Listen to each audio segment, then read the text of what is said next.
Hawaii's high rates of homelessness and housing costs have become highlighted in the wake of last month's wildfires, which devastated the town of Lahaina in Maui, leaving thousands homeless. It's exerted more pressure on Hawaii's government to address the issue. Fina Fonua has more. We don't have enough houses for our people. It's really that simple. That is where we are, and we are struggling and suffering because that is the case. If anyone says this isn't an emergency or this isn't a crisis, they are not aware of what's going on in Hawaii. That was Hawaii's Governor Josh Green on July 17th, addressing the press following his issuing of an emergency proclamation, pledging to build 50,000 houses before 2025. In 2022, Hawaii recorded the fourth highest rate of homelessness in the United States. Close to 6,000 people are homeless in Hawaii. It's also the most expensive state to buy a house and has the second highest mortgage rates in the country. According to Hawaii's Senate Housing Committee, an average of 14,000 Hawaiians leave the state every year. Green says the mass migration is causing a lack of skilled labor. If you need a nurse, a lot of times you can't find them because we don't have a house that they can afford. If you need a firefighter in an emergency, they may be on their second or third shift back to back because we have too few of them here in the state.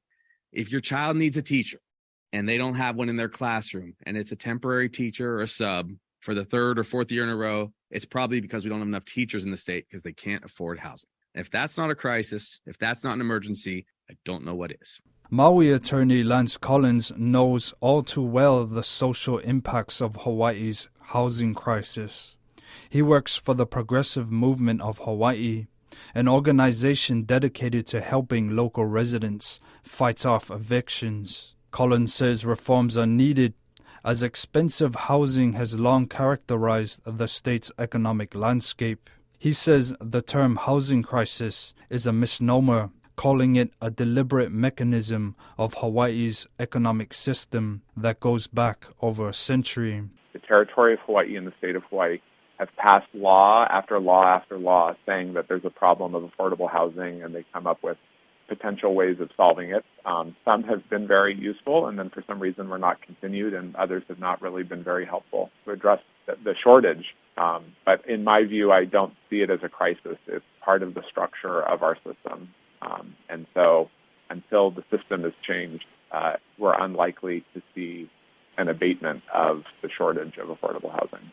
Collins is skeptical of pledges by the Hawaiian state to build more homes.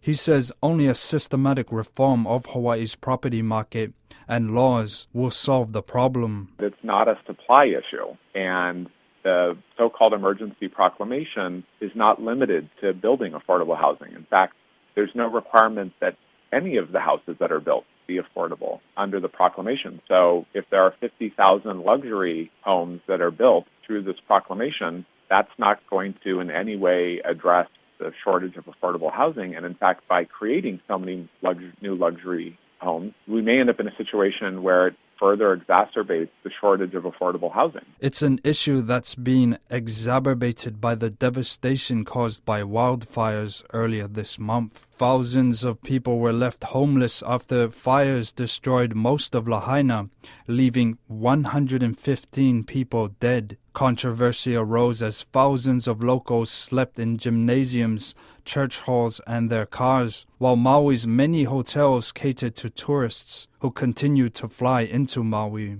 It took 3 weeks for the state to eventually move over 6,000 people into hotels and Airbnbs.